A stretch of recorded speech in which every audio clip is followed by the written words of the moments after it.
Foirm Iarratais Scéim na mBéilí Scoile a Chomhlánú. Fáilte ag an Treoir físe seo maidir le Foirm Iarratais Scéim na mBéilí Scoile a Chomhlánú. Go raibh an Treoir seo leat an éirm a neamhscleanúint i cinsiú go dtuigeann tú na príomhréachtanas agus í a chomhlánú chomh crinn. Sular tosaíonn tú tá sé tábhachta go mbeidh is agat cén éirm atá le chomhlánú agat. Ba chóir do scoileanna a dleac páirt sa scéim roimhe seo an éirm SMLPS1A a úsáid. Ní mór duit Foirm SMLPS2 a chur isteach freisin ina bhfuil sonraí faoi do ioncam agus do háiteachas don bhliain roimhe sin. Iarfar ort sonrasc nó admhallacha a sholáthar freisin le haghaidh caiteachas míosa a bhain ar le, mar a léirtear ar an éirm. Ní gá ach an éirm SMLPS1B a chur isteach do scoileanna atá ag déanamh Iarratais ar an scéim den chéad uair. Cinntiú le do thóil go bhfuil an éirm ceart a úsáid agat do do chas. Tá an éirm ábhartha seolta thugat ar ríomhphost ag an ranóg mBéilí Scoile agus tá sé ar fáil le híosludáil ag gov.ie/schoolmeals. Agus an éirm a chomhlánú agat le do thóil, bhainisigh as pean granmhíreach dubh, scríobh ag Gian Litreacha, chur ex na boscaí, chomhlánú na ranna agus na céisteanna riachtaine go léir.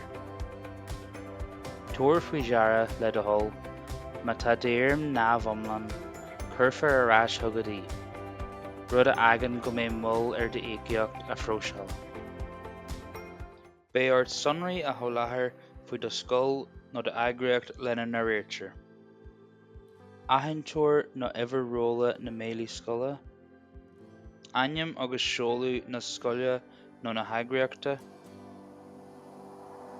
uimhir heagartha Canuck nó uimhir fóstara, uimhir gúthain agus seoladh ríomhphost na scoile nó na heagraíochta, ainm agus post an duine atá ag déanamh Iarratais.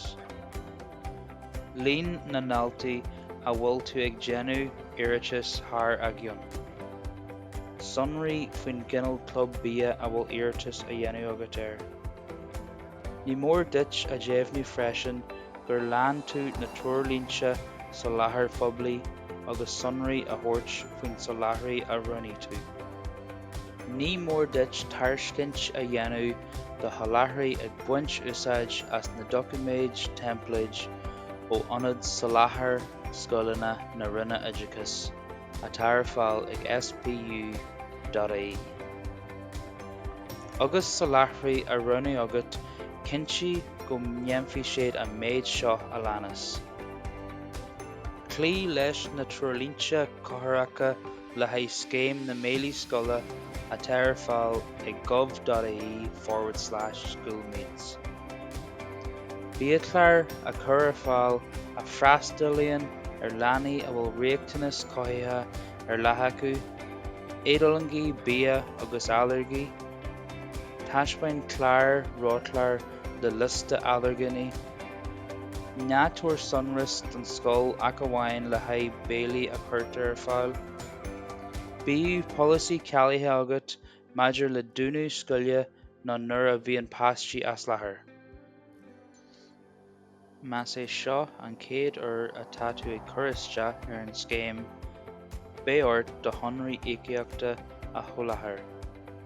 Áirítear leis seo cúntas banc ar leith a bhunú do scéim na mBéilí Scoile mar a bhfuil sé sin déanta agat hanafin. Tuair faoi deara go bhfuil sé seo roinnt seachtaine a dleacu.